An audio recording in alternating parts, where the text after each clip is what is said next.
Y'all moving across. Actually, can you point that thing over this way? I can go wherever you want to go, buddy. Do you need to move that back? The what? No, you're good. Oh, no, that's... You're good. Yeah. Oh, that... Okay. Hold on for good. All right, let's have a word of prayer. Lord Jesus, thank you for this night, and thank you for your word. We just want you to speak to us in it, Lord, and ask that you just open our eyes and help us to hear from you, Lord. Encourage us, rebuke us, whatever we need, Lord. And we ask in Jesus' name, amen. All right.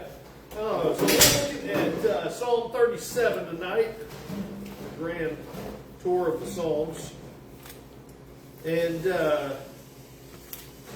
it's a little bit longer one, but it kind of reads like almost like a sermon in and of itself. It actually begins. The thought begins in the psalm right before it. So I'm going to read just the last few verses of Psalm 36. So ramp into it here. Verses 10 through 12. And because it's so long, like a lot of the teaching on it is going to just come out of just reading the psalm itself. And so we're just going to jump right in and read through it as we go through. So it starts out, the thought in Psalm 36:10. He says, "Oh, continue your steadfast love to those who know you, and your righteousness to the upright of heart. Let not the foot of arrogance come upon me, nor the hand of the wicked drive me away. There the evildoers lie fallen. They are thrust down, unable to rise." And so what he's going to do is he's going to take this idea of the evildoers, or the wicked, your Bibles may say. Who's got evildoers? Who's got wicked? Who's got something else? Wicked. Evildoers, wicked. Evil will be envious of those who do. Evil or envious of those who do wrong. Okay, so the idea here is, and you can kind of think about this because it could be a little bit difficult to define, okay, what do you mean wicked? Or what do you mean evildoer? Because it sounds like somebody that Batman's fighting. Evildoers beware, right? But the evildoer or the wicked here is just somebody that is the opposite of the righteous. So through the whole psalm, we're going to see righteous on one hand, wicked on the other hand. The righteous being the one who regards God, and the wicked being the opposite of that. So he starts out right here in verse 1 and 2. He says, "Fret not yourself because of evildoers. Be not envious of wrongdoers." And there's this understood, well, why not? And then verse 2 kicks in, "For they will soon fade away like the grass and wither like the green herb." And this just gives us the running start into the whole psalm right here. This gives us what the whole thing is about to be about. And it is just simply, Christian, walking in God's grace today, don't be envious of the wicked. Don't be envious of the evildoer, because sooner or later they're going to fade away. They're going to wither. They're going to pass away. And even if they enjoy some kind of fulfillment or some kind of bonus or some kind of getting ahead for the time being, that ain't going to last. It ain't going to last forever. It definitely ain't going to last for eternity. And so we need to be encouraged, because in this time when it seems like there are times where we should, like, hey, nice guys are finishing last. This faith is just kind of, it's being burdensome to me. I'm not gaining anything. I got all this going on. Why am I still serving in the church? Why am I still going to church every Sunday? I need some rest. I got all these other things happening. And, these other people who don't care about God at all, they get every Sunday off. They could take off out of town whenever they want to. They could do whatever they want with their own time. And it kind of seems like there's a lot of advantages here. And so this psalm, the purpose of this psalm is to say, hang in there, because you're going to win and they're going to lose in the end. Okay? And that's where the 7 of us, or 5, 6 of us are, and anybody else who's watching, are together.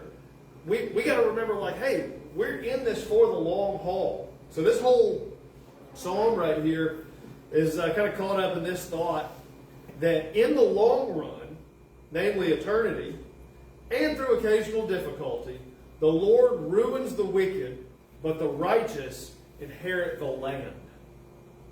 Okay? In the long run, namely eternity, and through occasional difficulty, the Lord ruins the wicked, but the righteous inherit the land. And we're going to see that phrase, inherit the land, 5 or 6 times through this whole passage. It just pops up over and over and over again. Verses 9, 11, 22, 29, and 34. You'll see this promise that goes out to the people that you will inherit the land.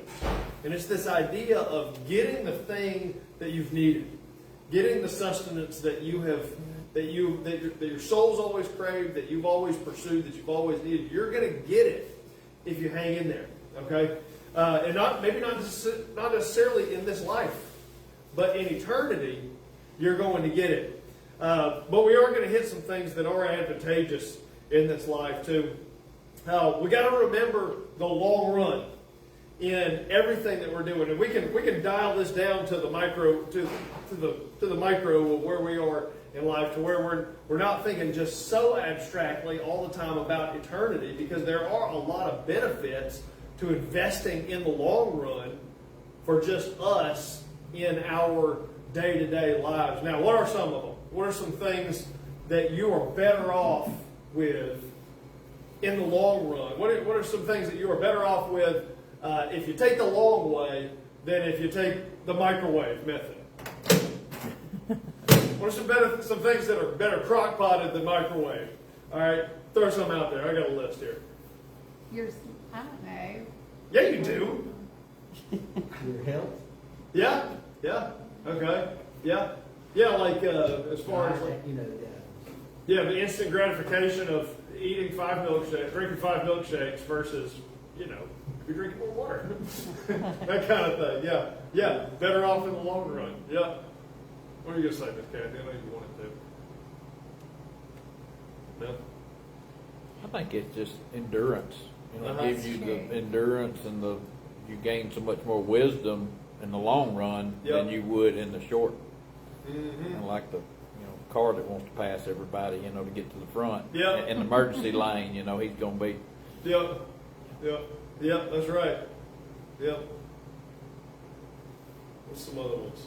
Things that you're better off taking the slow method for. What's some things that pay back for? I'll throw out one of mine. Your career. We all know the people that change jobs every 3 years. Boink, boink, boink, boink. Because the next one's offering a little bit more money, or a little bit better vacation time, or you get a little bit better position, or something like that. So every 3 years, a better job comes along, and so they bounce all along. In the construction and production building, it's funny because you see the same people over and over again. Because you worked for this track home builder for a few years. You had these superintendents you were dealing with, and this production manager, and then that'll close out, and this thing will open up, or you got another one going on at the same time. All of a sudden, you got the same people popping up, and they're doing the same thing. It's just like this rotating wheel. I had a lady when I was, I don't know, probably 18, 19, 20, something like that. Older lady, and I was there on a service call. Probably wasn't 18, I was probably closer to 20. And she's, that thing keeps doing that. Air raid siren. But she said, now don't you keep jumping around from job to job. You find somewhere and you stick there. And that was good advice. And so, that's your career ends up better in the long haul. What's something else? I look at, say, like you building a business. You didn't charge a ton in the beginning if you were trying to get in there. You're trying to, so you build that over time, You Yeah. know, but if you still treat everybody fair, where that person is trying to get there quick, gonna gouge them. Yeah, Or gonna yeah. overcharge if Uh-huh. they think they can. Yeah, right. And Yeah. you know, that comes back to you in the Uh-huh. wrong way when you don't Do- treat somebody fair. Yeah, do it slow, build a clientele. Yeah. What about your marriage? You know, that's a long-term investment, right? That's a that's a long-term investment. You don't just jump in and we're token, only couple that we got in here. Mark, yeah. All of our married people are out. Mark and Kelly looks to you. You don't just toss 5 years into your marriage and then all of a sudden you're good. You figured it all out, right? It's a long-term investment. And you're figuring it out. You're 20, 30 years in, I imagine. I'm not even there yet, but imagine you still figuring each other out, working through difficulties and things like that. It's a long-term commitment. Just some other ones that I got. Walter, you mentioned business. I had that one. Athletics. You can shoot up steroids and double your bench press in a few months, or you could put in some real work and some real nutrition, and then you can build in a healthy way. Flesh. That's kind of what you alluded to earlier, the instant gratification versus the healthier option. Your family is an investment. The church is is a long-term investment. You could do a bunch of tricks if you had the money for it. Do a bunch of tricks and get the place full, or you could slowly but surely add, an amount that that would work for your infrastructure, that works for your ability to shepherd, to serve. So slow and steady just about always wins the race. There may be a few exceptions, but most of the time, slow and steady is going to win the race. And eternity ultimately is the goal. To always remember as we're going through life, eternity is the goal. And so we're going to have to really clip some corners to get out of here in a reasonable amount of time, because that was all opening right there. But it's 6:40. So this thing's the body of this thing is going to be the next, 30 verses or so. And he's going to start out with 6 do's and 3 do nots. Let's split up some reading responsibilities here. Who's feeling some immunity? You're going to read? All right. How about 1 through 7, Miss Kathy? And then we're going to take a quick little break there, and then how about you hit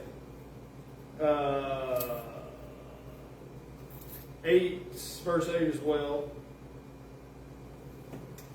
All right, who else? All right, so let's see. You'll have, actually, you're going to have the second half of verse 8 all the way through just 10. Verses 8 through 10. May come back to you. All right. All right, need somebody for 12 through 18. I'll do it. All right. And I'll just get 20 and 21. And then what about 23 through 25? Who wants 23 through 25? All right. You're just reading football now, aren't you? Read or pray. There you go. And then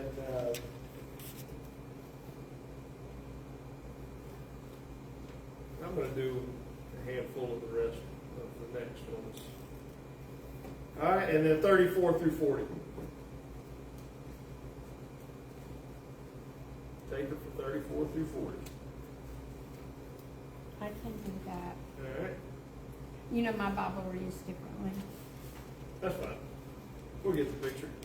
Okay, so we're going to start this thing out with 6 things that the psalmist says to do, 3 things that he says do not do. And so the first 6 things are going to be read by the cat mama. All right, see if you can pick them out. Okay, do not be agitated by evil doers. Do not envy those who do wrong. Wait a minute. Are you starting in verse 3? Oh, you want to start in the... Start in verse 3. Okay. Yeah, 3 through 7. I'm sorry. Yep. Okay. Trust in the Lord and do what is good. Dwell in the land and live securely. Take delight in the Lord, and he will give you your heart's desire. Commit your way to the Lord. Trust in him, and he will act, making you righteousness shine like the dawn, and your justice like the noonday. Be silent before the Lord and wait expectantly for him. Do not be agitated by... Hold up right there. Okay. Okay, did you see the 6 things that he said to do? All right, what's one of them? Do good. Yep. Trust. Do All right. what is good. Yeah, or just bundle in all that. Trust in the Lord and do good is really the first thing that he says. Trust in the Lord and do good. That's affirmative action that has to happen right there, by the way. You don't just automatically trust in the Lord, and you don't just automatically do good. You've got to intentionally trust in the Lord. And, I mean, just name a situation that you got to trust in the Lord and you got to choose to do good in, right? All right, what's another one that he says?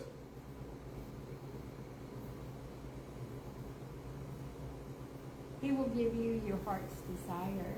Okay, that's what he will do, but he says to do something right before Take that. delight in Yes. the Lord.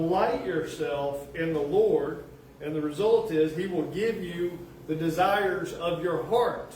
But you don't just get the desires of your heart, right? You got to first delight yourself in the Lord. That means be satisfied with him. Love him. Want him. And when your flesh screams for something else, going back to that instant gratification of the flesh, when your flesh is screaming for something else, deny that and delight yourself in the Lord. And if you find yourself doing that, he says, I'll give you the desires of your heart. I mean, that's not just a trite little thing. That's like you've got a genie in a bottle, right? And you can have the desires of your heart. God is literally telling you that. And of course, what's going to happen is, as you delight yourself in the Lord, you'll find that things that he wants are the desires of your heart. And you find that your heart is changing. Not just your circumstances around you, but your heart is changing to desire what he desires. All right, what's something else that he says to do? Psalmist says to do. Commit your way to the Lord. Yep, commit your way to the Lord. How many of you know it takes sometimes doing the Lord's way requires some commitment, right? Me and Chuck were talking about this morning. We were talking about I'm just going to say the rules, right, of Christianity. God's rules, the Bible, things that we find in the Bible. Maybe even some things some extra biblical rules, right, that we put on. We're going to, they may not be necessarily biblical mandates, but they're things that we just feel like, hey, I should do this, Like one of them might be, going to church every week, Like you don't have a biblical mandate that says you've got to go to church every 7 days. Got to, don't have that. But we kind of feel like this is kind of the better way to do it, I was telling Chuck, I don't mind the rules. I'm good with the rules because just an example I gave a minute ago of, being around Mount Sinai, and the Lord said you got to put up limits for yourself because I know me, and if I don't have some kind of limitations, then I'm going to cheat the edges, right? I'm going to cut the corners. I'm going to find excuses to get around doing things God's way, right? And so commitment to the Lord is a way to safeguard against that. That was in verse 4. What's another one? 3 more in there, or 4 more in there somewhere. Trust in him? Yep, trust in him is mentioned twice. Okay, so trust in him and he will act, it says, the second half of verse 5. And it says, he will bring forth your righteousness as the light and your justice as the noonday. We already hit trust in the Lord, so we're going to jump on to another one. What's another one that says? We got 3 more in there, I think we're trying to Be still. Be still before him. Ooh, man, is that one easy to do? Wait patiently. Wait. Be still and wait patiently. That's a fun one. Yeah, I mean, this is not a be still culture, right? We've always got something to do. I mean, and now you got with your phone, you got more ability than ever before to just multitask yourself right into the grave. You know, you can check your emails from anywhere now. You can check, and you got your text. You think about this, like, you know, I don't know, when was the last year we didn't have smartphones? 2010, maybe? Something like that? Yeah, it's been that long. Yeah. But your only option for checking email was a computer at a desk in an office, you know, maybe a laptop if you were really sharp. You know, that was your only option. And now you can check email 10 times before you actually get to work. And I mean, just the opportunities to be still are rapidly fleeing away. But yet still, he says, be still before the Lord. Wait patiently for him. Something we got to do. All right, let's see. What are we missing here? Did those? Did that? We got one more in there. Do not fret. Do not fret. You're still in 7. Mm-hmm. Okay, that's the second half. That's in the do Yeah, nots. that's That's in the second. do nots. We got some do nots coming up. We got one more in the do's. It's in verse 3. Second half of verse 3.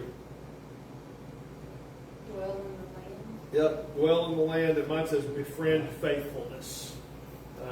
Befriend faithfulness. So make faithfulness your compadre, your thing that you go to. How good is it to be known as a faithful person? The name Warren, which is kind of a family name for us, means a faithful friend. It's my grandfather's name, and it's my brother's middle name, and it's Cannon's second half of Cannon's middle name.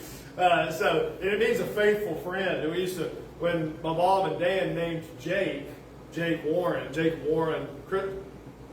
Blankenship, you know, we would always we got such a kick out of calling him a faithful friend when he was a baby, you know, because he was just this tiny little baby, and we're like, look at him, he's a faithful friend.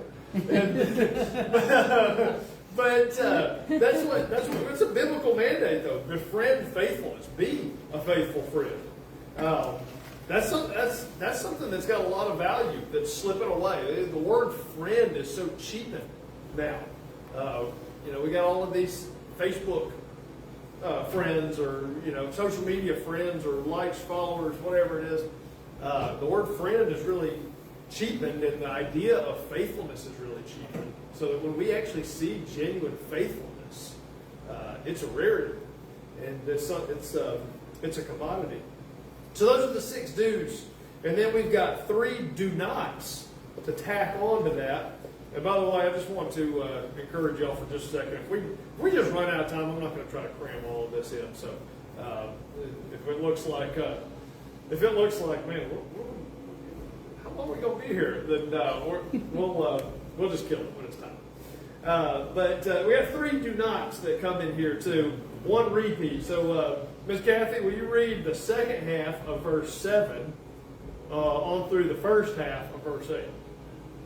Do not be agitated by one who prospers in his way, by the man who carries out evil plans. Refrain from anger and give up your rage. Do not be agitated. It can only bring harm. All right. Of course, we got 2. He bookends the command with, as Kathy said, do not be agitated. Mine says, fret not yourself. Okay. And this is a biblical literary device called inclusio, and it's when you see concept and then some content and then same concept at the end. What it's doing is it's drawing attention to that concept in the middle. And so the concept in the middle here is right there in verse 8. It says, refrain from anger and forsake wrath. In other words, stay away from being angry. Don't, stop being angry. This is something that our culture likes to think of as something that's beyond our control, right? Like, hey, I can't help being angry. I'm just angry, right? I'm just an angry person. God made me angry. That's just woven into my DNA. Look over here. But I know a lot of people like you know, you've known some people like that before. that. I do. I know a lot of people. Yeah. You know, we like to make it look like it's just beyond our control. Jesus even said the same thing. Don't be angry. You know, and yeah, it may be a little more difficult for some people than for others, but nevertheless, the biblical precept is here. And he bookends that, he accentuates that by saying, fret not yourself, or don't, how did you say it, Miss Kathy? Fret not yourself. Which in 8? Are you talking about verse 7? Second half of 7. Okay, do not be agitated by one who prospers in his way, by the man who carries out evil plans. Mm-hmm. Don't be agitated by the one who, over the man who carries out evil plans, tends only to evil. And so 6 do's, 3 do nots, and then he's going to jump into this part right here. Shelley's going to handle for us, where he's kind of just taking a look down the road. So it's almost like, if you can imagine the psalmist just coming alongside of you, putting his arm around your shoulder and saying, let's take a look down the road here at this idea of being righteous and forsaking wickedness. But let's, Shelley, read verses starting with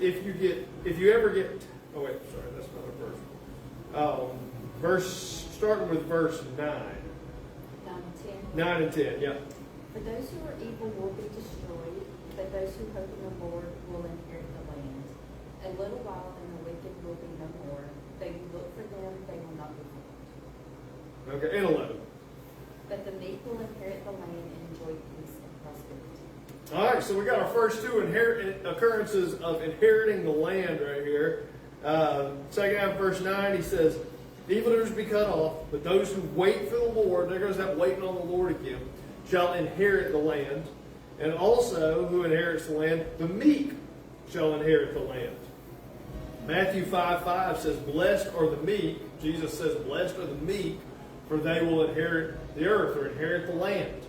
Jesus is coming right alongside of the psalmist right here, possibly even quoting the psalmist, and drawing attention to meekness. Now, okay, who knows what meekness is? Let's take a stab at meekness. I got a real good definition for you. You're going to like it. Well, I want to take a stab first. All right, here's what meekness is. Meekness, you could define meekness as power under control. Now, we've actually got this thing in our office that says, this whiteboard, right? And then we've got our top 4 big things to do, right? And they are communicate with the homeowner, right? Do the last 10%, okay? All right? Oh man, Randall, what's the third one? The third one is man, I can't remember the third one. Remember, this is on. Yeah. Dang, that's embarrassing. Can't remember my third thing. But the last one is be meek. The last one is be meek, which is power under control. And the reason that that's in our, in our office, and the thing that we try to remember is because, like, I try to tell the guys, like, remember, you know the ins and outs of these machines, right? You know everything about these things. You know, you're an expert. You know when things are going wrong. The homeowner you're talking to doesn't know all that stuff.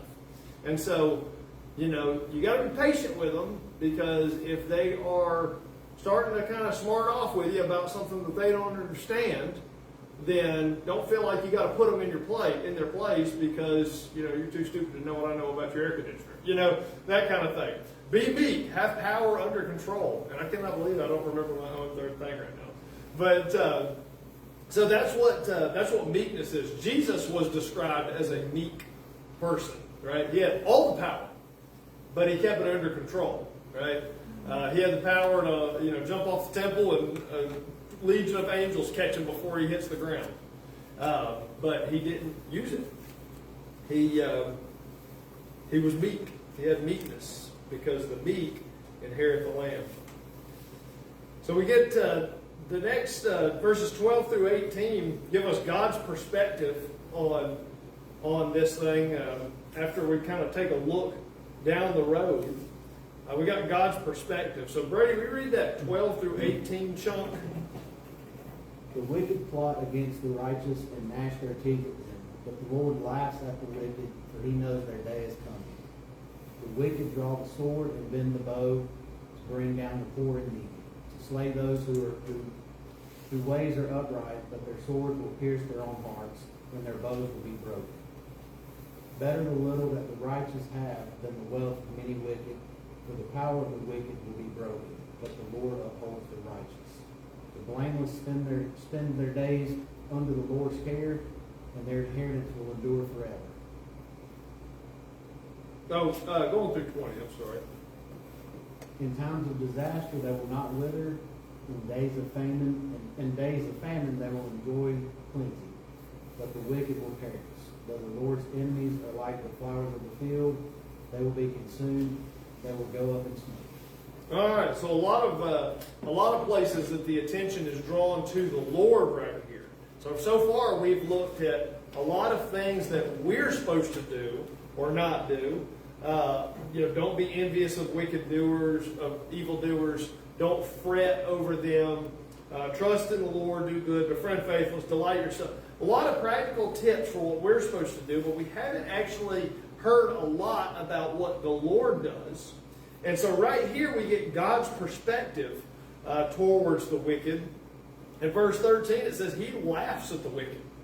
When the wicked are pursuing their flesh and doing things their own way, the Lord, it says he's laughing at them because they think that they're doing something real smart, but they're not. They're doing something that's going to cost them everything. And the psalmist writes this as encouragement to us. Verse 17, the arms of the wicked shall be broken, but the Lord upholds the righteous. So the arms in the scripture symbolize power, and the Lord will break the power of the wicked, but he upholds the righteous. He knows the days of the blameless. The wicked will perish, verse 20, but the enemies of the Lord are like the glory of the pastures. They vanish like smoke. They'll pass away. God's perspective. So God is not just a bystander in their folly and in our righteousness, but he's participating, and he has a hand in it as well. So we've got to compare and contrast here verses 21 and 22. It says the wicked borrows but does not pay back, but the righteous is generous and gives. So we're contrasting now the wicked to the righteous. Here we go with another one.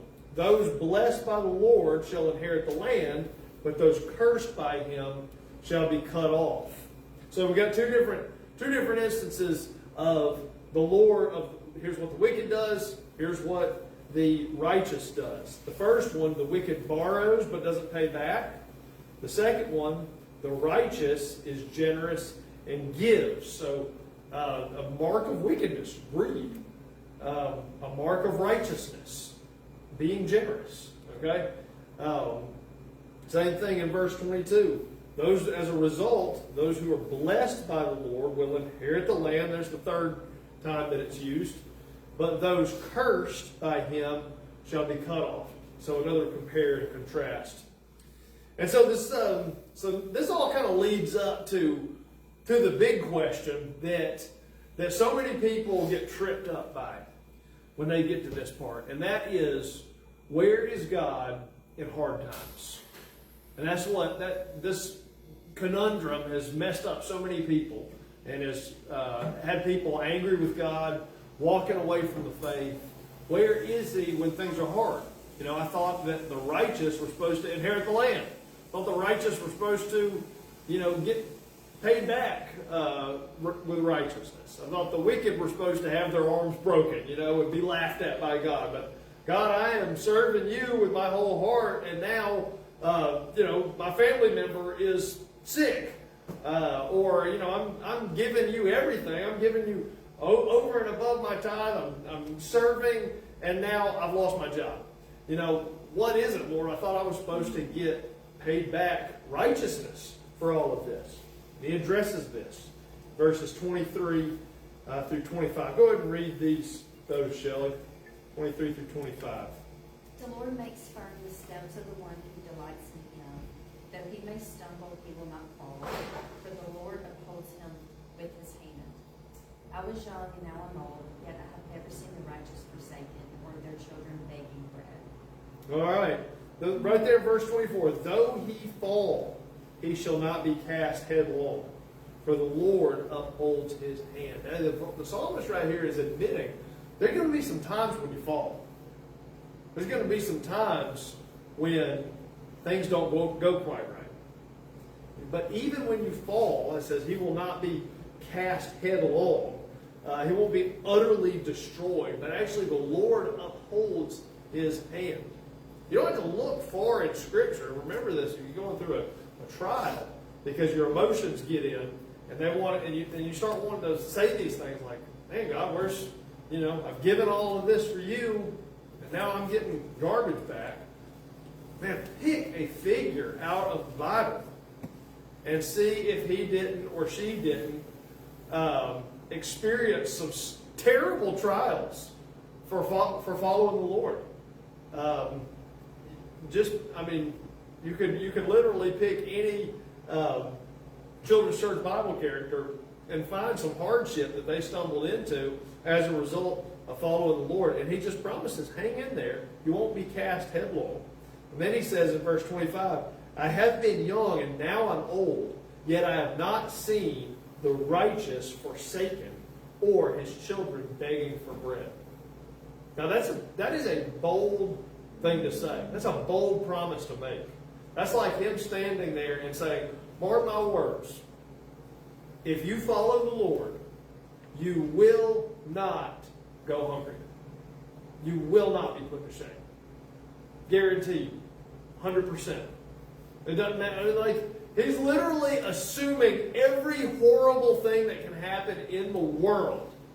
And is saying, if you walk in the Lord, that stuff is not going to hurt you. That's pretty huge. And he said it's the same exact thing. Listen to the Proverbs. I don't know if y'all are morning Bible readers or evening Bible readers, but this was our Proverbs reading from yesterday and today. Okay. Remember, we're looking at this. Psalm 37 is the Psalm of the day today, but our Proverbs reading from yesterday and today, verses 2 and 3, Proverbs 10, 2 and 3 say this: treasures gained by wickedness do not profit, but righteousness delivers from death. That sounds familiar, right? And then verse 3 says, the Lord does not let the righteous go hungry, but he thwarts the craving of the wicked. Isn't that amazing? It's the same thing that's in Proverbs as it is in Psalms. It's a biblical concept that the Lord is going to feed the righteous. He's not going to let you go hungry. He's not going... And he may take away some stuff that you thought you needed, but he's not going to take away the things that you truly need. He's going to continue to give you these. Especially in eternity. Verse 26, if he's ever lending generously and his children become... the Lord is ever lending generously and his children become a blessing. Turn away from evil and do good. And he's going to qualify what happens when you turn away from evil and do good. Here's what happens when you turn away from evil and do good. It's all in the text. So you shall dwell forever. That's one. Number 2, for the Lord loves justice. He will not forsake his saints. So you'll dwell forever. You will not be forsaken. The third thing, you'll be preserved forever, but the children of the wicked will be cut off. And the fourth thing, guess what? You're going to inherit the land. And you will dwell upon it forever. So 4 things that happen when you turn away from evil and do good. You dwell forever. The Lord doesn't forsake his saints. You're preserved forever. And you inherit the land. A lot of lot of eternity right here in these verses that God is promising us. A quick word to the righteous and to the wicked right before he closes. The righteous, verse 30, he just says, the mouth of the righteous utters wisdom, and his tongue speaks justice. Verse 31, the law of the Lord, the law of his God is in his heart. His steps do not slip. But to the wicked, he says, the wicked watches for the righteous and seeks to put him to death. The Lord will not abandon him to his power or let him be condemned when he is brought to trial. And then he's just going to close with this section here where, one more time, he's going to remind us about inheriting the land. And he's just going to summarize the entire psalm right here that you got to get in this for the long haul. You got to look at eternity. You got to invest. You've got to be righteous, and don't pay too much attention to the wicked when they seem to triumph. And Miss Kathy's going to read these last 6 verses for us. So 34 through 40, Miss Kathy. Okay. 34. Wait for the Lord and keep his way, and he will exalt you to inherit the land. You will watch when the wicked are destroyed. I have seen a wicked, violent man, well rooted, like a flourishing native tree. Then I passed by and noticed he was gone. I searched for him, but he could not be found. Watch the blameless and observe the upright, for the man of peace will have a future, but transgressors will all be eliminated. The future of the wicked will be destroyed. The salvation of the righteous is from the Lord. Their refuge is in time of distress. The Lord helps and delivers them. He will deliver them from the wicked and will save them because they take refuge in him. Do you think he made his point? Do you think he made his point that it is not worth it to pursue the ways of the wicked? Walk the path of the righteous, and you'll inherit the land. And he says it over and over and over again. But undoubtedly, we're going to come through times where we're tempted to follow the wicked anyway, or follow the way of the wicked. Truth be told, I don't know. I probably have this temptation, really and truly, a solid probably once a day if I'm done for it hard enough. But once a week, I start really getting this place where even if it's just a passing thought for a few seconds or so, where I'm like, man, I'm just really just wasting a lot of time doing this walking with the Lord thing. I think it all the time. And gotta bring myself back. And the Lord has to bring me back to passages like this. So please be encouraged that is that he promises you the land. Alrighty. Any other thoughts on that? It's the patience of waiting. Oh, yeah. Yeah. Yeah. Yeah. I'd like to you just stay in the Word, and like I said, if you get a little discouraged that day, read it the next day, because it just told you, answered why you were discouraged and why you should stay in. It's an ongoing. Yep. You keep reading that answers all the questions that you were doubting Right. the week before. Yep. Yep. Yep. Yeah, that's right. It's you just keep on going through it, and he'll speak to you. Yep. All right, well, let's talk some prayer. Goodbye, all you in Radio Land.